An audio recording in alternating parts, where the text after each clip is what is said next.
बार ये सुनने को मिलता है कि ये मत करो या ठीक से रहो नहीं तो परमेश्वर नाराज हो जाएंगे। लेकिन फिर ये ख्याल आता है कि परमेश्वर का क्रोध इतनी आसानी से क्यों भड़क जाता है और क्या वो हम सब से सदा नाराज ही रहते हैं? तो फिर प्रभु यीशु का इतना दुख उठाने का क्या अर्थ बनता है? आज हम इसी विषय पर बात करेंगे। पहले सुनते हैं परमेश्वर का वचन। परमेश्वर का वचन हमने भजन संहिता 38 उसकी पहली आयत से लिया है। यहाँ इस प्रकार लिखा है, हे यहोवा, क्रोध में आकर मुझे झिड़क ना दे और ना जलजलाहट में आकर मेरी ताड़ ना कर, क्योंकि तेरे तीर मुझ में लगे हैं और मैं तेरे हाथ के नीचे दबा हूँ। तेरे क्रोध के कारण मेरे शरीर में कुछ भी आरोग्यता नहीं और मेरे पाप के कारण मेरी हड्डियों में कुछ भी चैन नहीं, क्योंकि मेरे अधर्म के कामों में मेरा सिर डूब गया और वे भारी बोझ के समान मेरे सहने से बाहर हो गए हैं।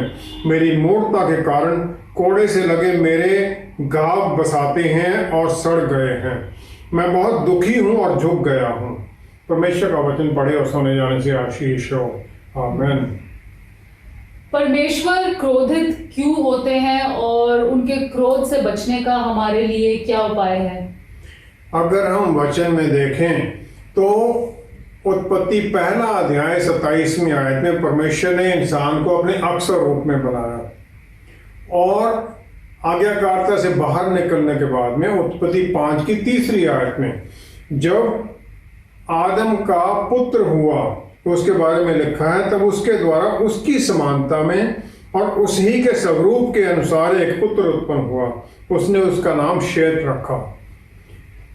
परमेश्वर ने अपने जो चरित्र के आशीषें थी वो इंसान में डाली जब उसे बनाया गया था। उसके बाद में जब इंसान की नेक्स्ट जनरेशन आई तो वो उसकी पाप की उसकी अक्स रूप उसमें चला गया। उत्पत्ति 6 अध्याय उसकी तीसरी आयत में अगर हम देखें, परमेश्वर कहते हैं, मेरा आत्मा मनुष्य से सदा लौं विवाद करता ना रहेगा, क्योंकि मनुष्य भी शरीर ही है कि पाप के काम करेगा। फिर 5वीं 6वीं आयत में परमेश्वर कहते हैं, यहोवा ने देखा कि मनुष्यों की बुराई पृथ्वी पर बढ़ गई है और उनके मन के विचार में जो कुछ उत्पन्न होता है वह निरंतर बुरा ही होता है। और यहोवा पृथ्वी पर मनुष्य को बनाने से पछताया और वह मन ही मन खेदित हुआ।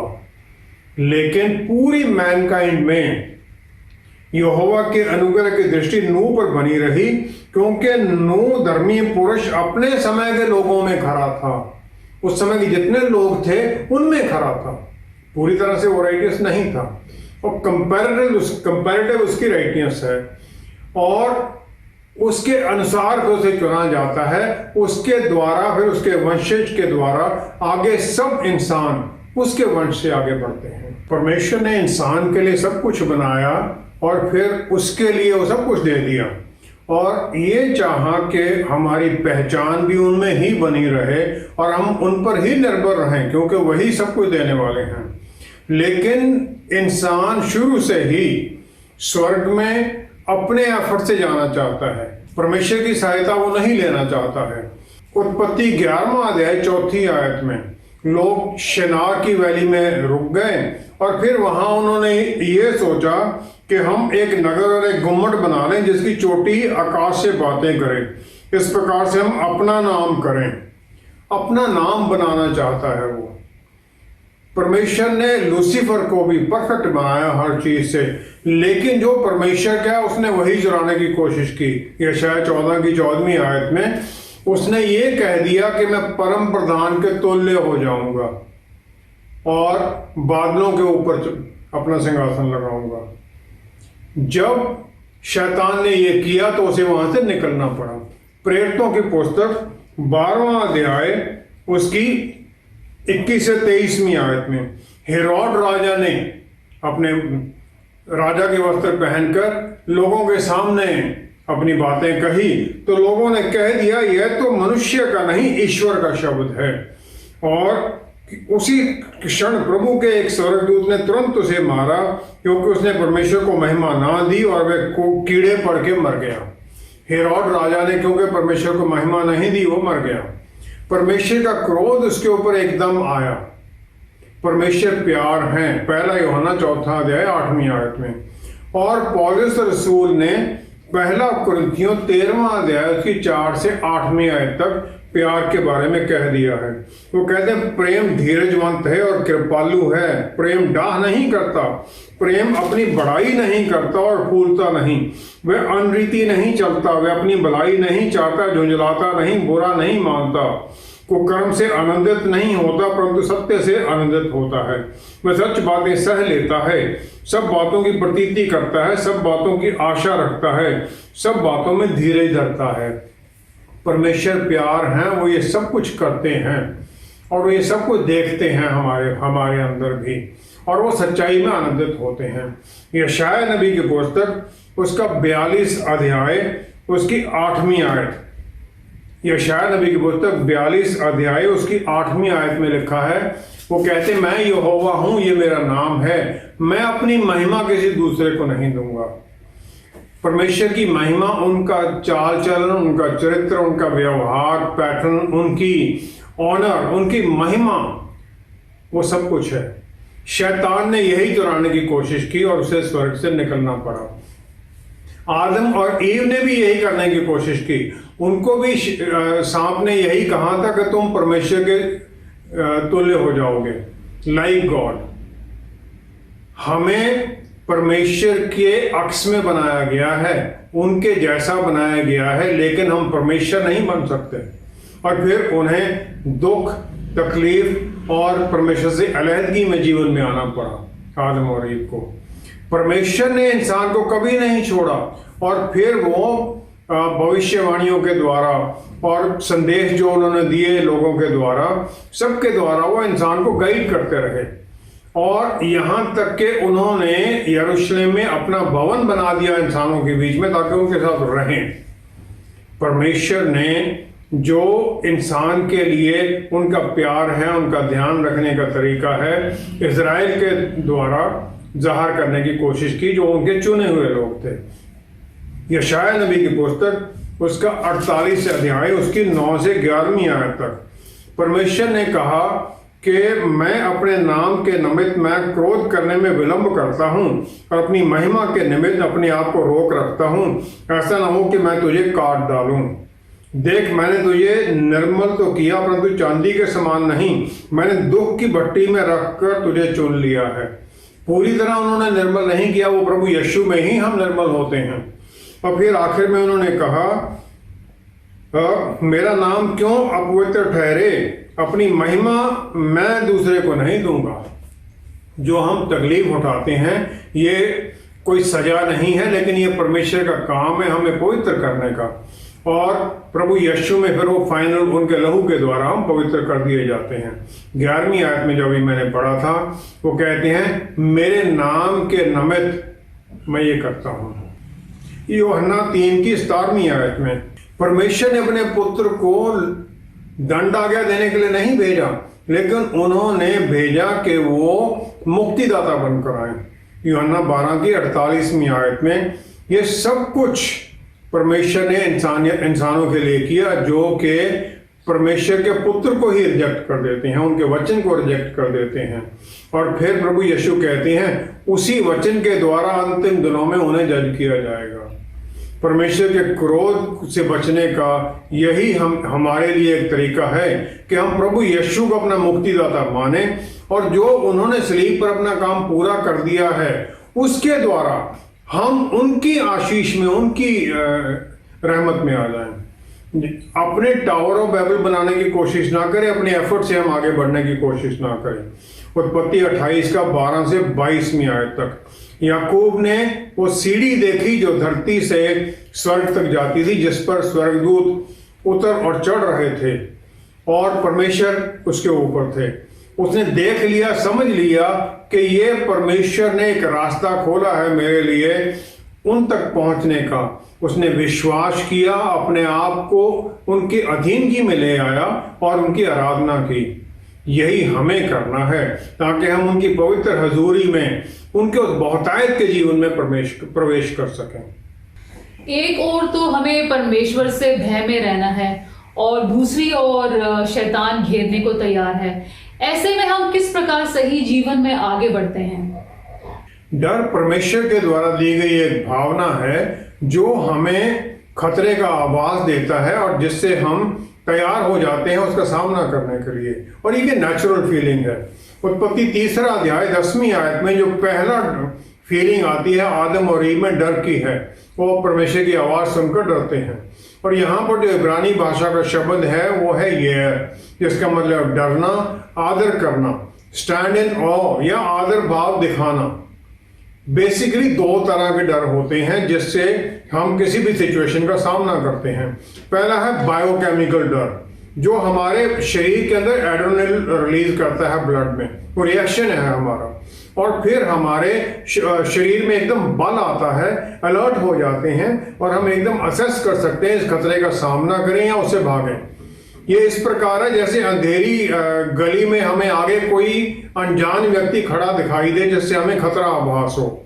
दूसरा है इमोशनल डर, इसे आत्मिक डर भी है। ये उत्पत्ति 39 की 9वीं आयत में जोसेफ का जो भय है वो आत्मिक तौर का है, इसीलिए वो पोतीफर की वाइफ से ये कहता है 39 का 9वीं आयत में, इस घर में मुझसे बड़ा कोई नहीं, और उसने पोतीफर ने तुझे छोड़ जो उसकी पत्नी है मुझसे कुछ नहीं रख छोड़ा, इसलिए भला मैं ऐसी बड़ी दुष्टता करके परमेश्वर का अपराधी क्यों बनूं।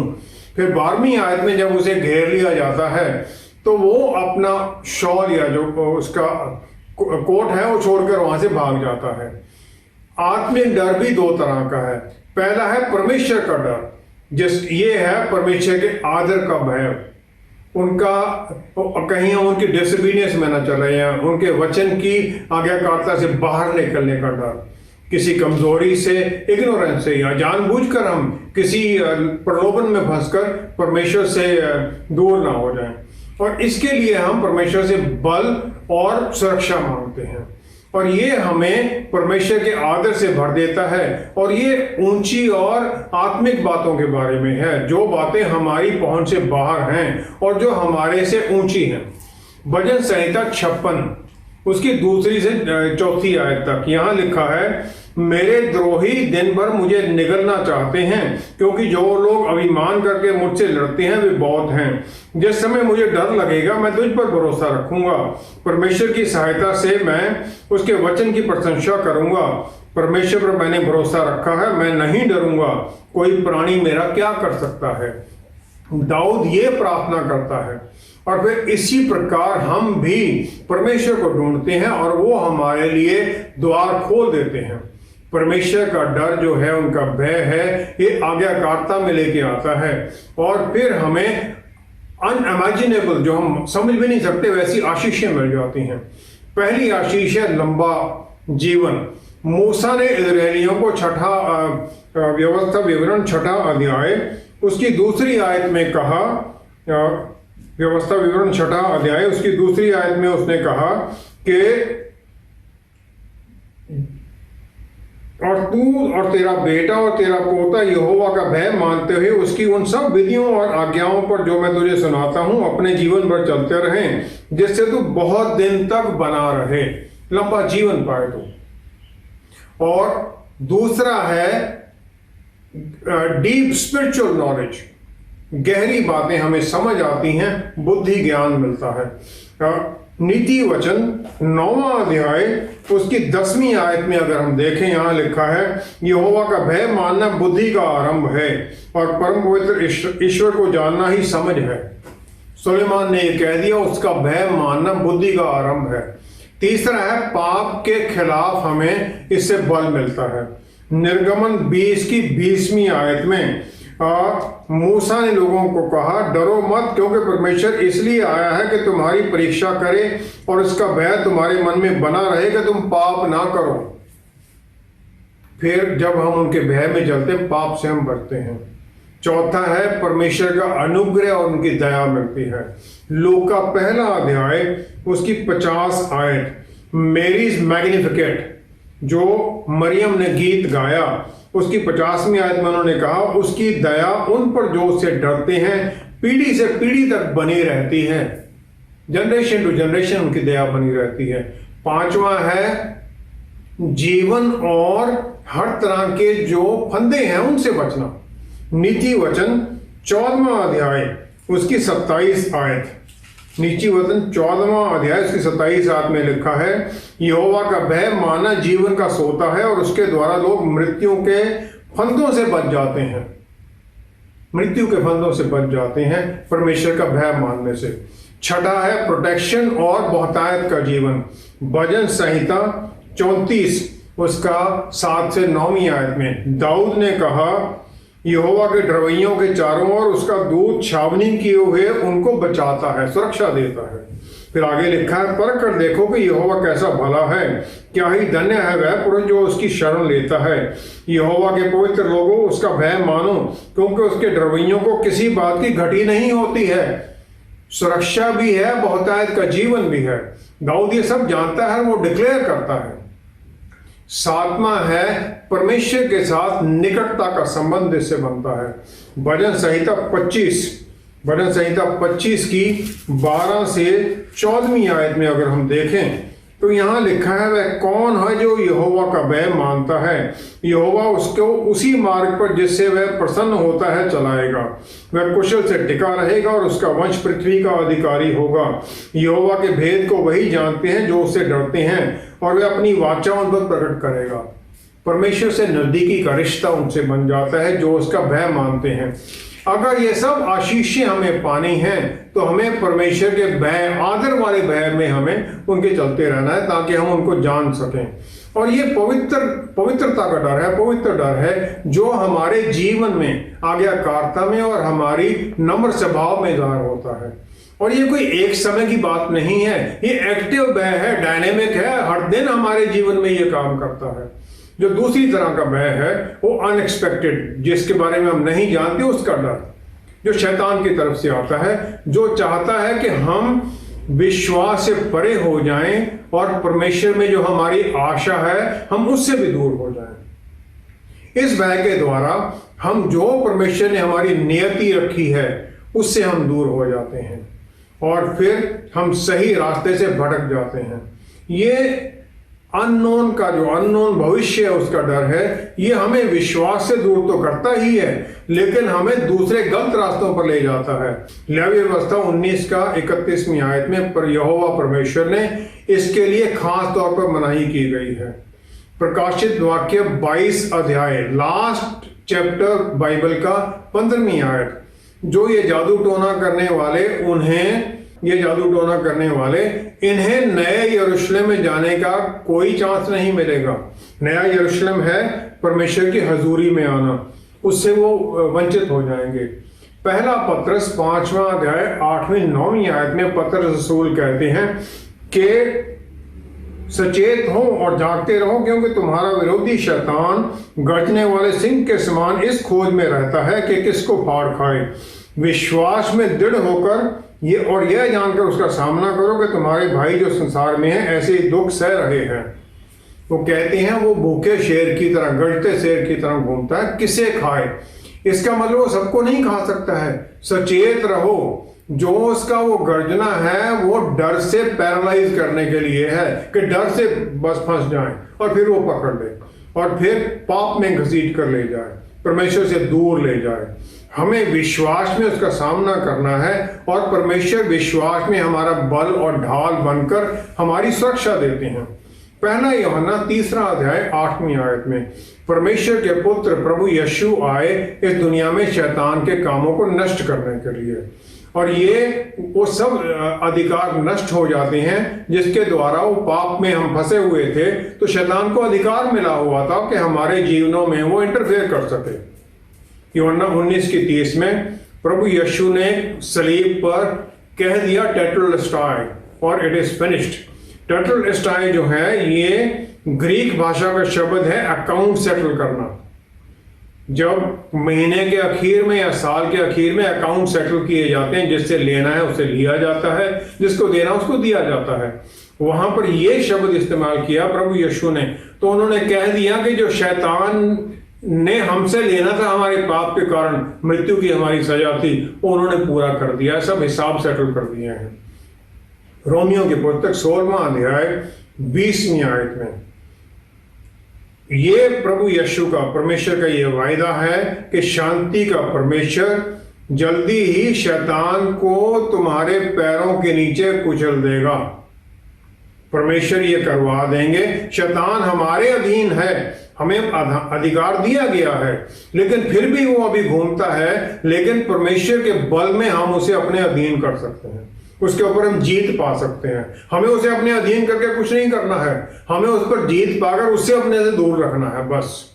मत्ती 10 की 28वीं आयत में हमें डर में नहीं जीना है, शैतान के डर में, लेकिन हमें डरना उससे है जो हमारे शरीर और प्राण दोनों को सदा के लिए अनंत काल तक नरक में डाल सकता है। हमें परमेश्वर का भय मानना है, परमेश्वर के आदर में चलना है और उनके नजदीकी रिश्ते में बने रहना है। जब हम इसमें बने रहते हैं तब फिर हम आशीषों के हक में चले जाते हैं, हकदार बन जाते हैं, उस परिवार का हिस्सा बनने का सही मायने में हम जीवन जीने लग जाते हैं।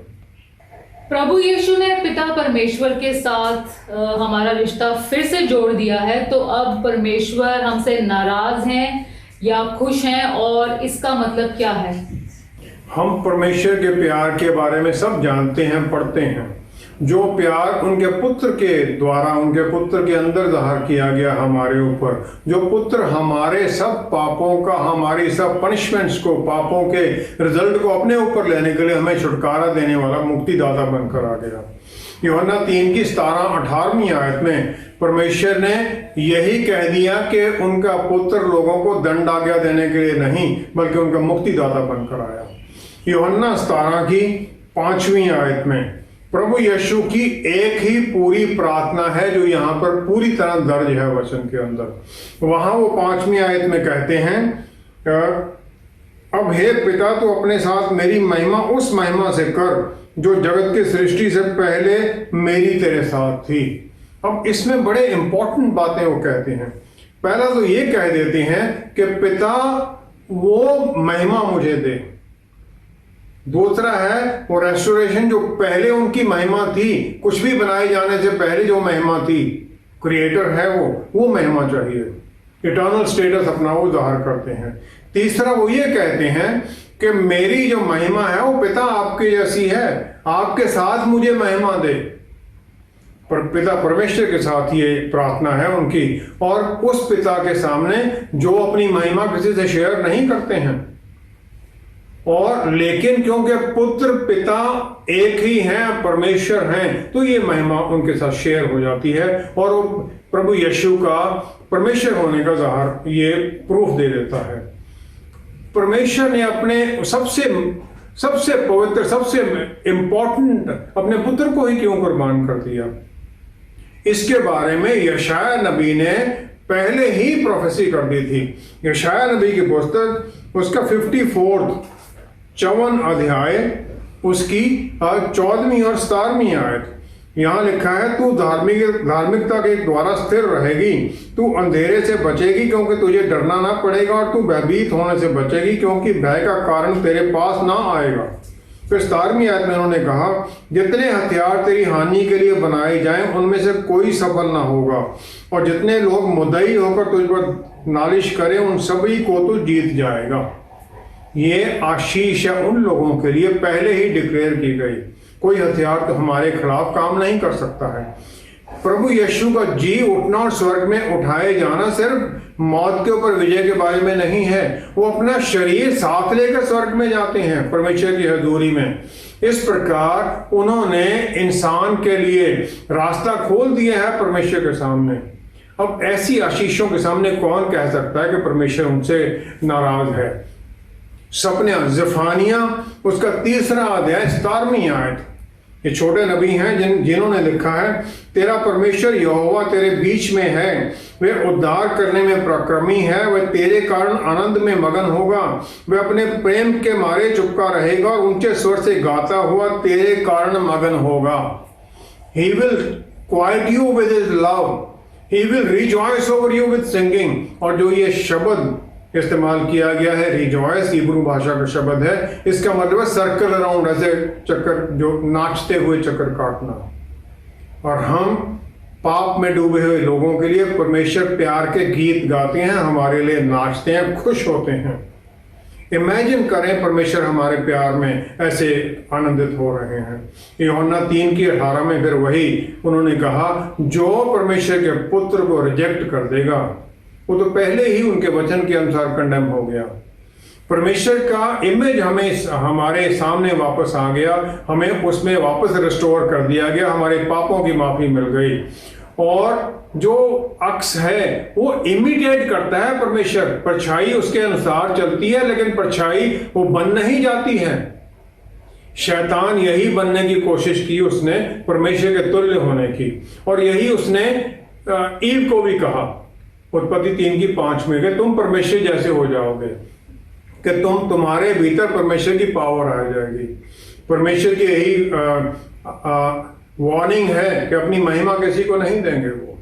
यूहन्ना 5:30 में प्रभु यीशु जो परमेश्वर के पुत्र हैं वो भी पिता परमेश्वर की उस सॉवरेनिटी को कबूल करते हैं। वो कहते हैं पुत्र अपने आप में कुछ भी नहीं कर सकता, मैं अपने आप में कुछ नहीं कर सकता। मार्कुस 13:32 आयत में फिर वो यही कहते हो जजमेंट वाले दिन के बारे में। वो कहते हैं 32 आयत, उस दिन का या उस घड़ी के विषय में कोई नहीं जानता, ना स्वर्ग के दूत ना और ना पुत्र, परंतु केवल पिता, वो भी उनकी अधीनगी में रहना जानते हैं।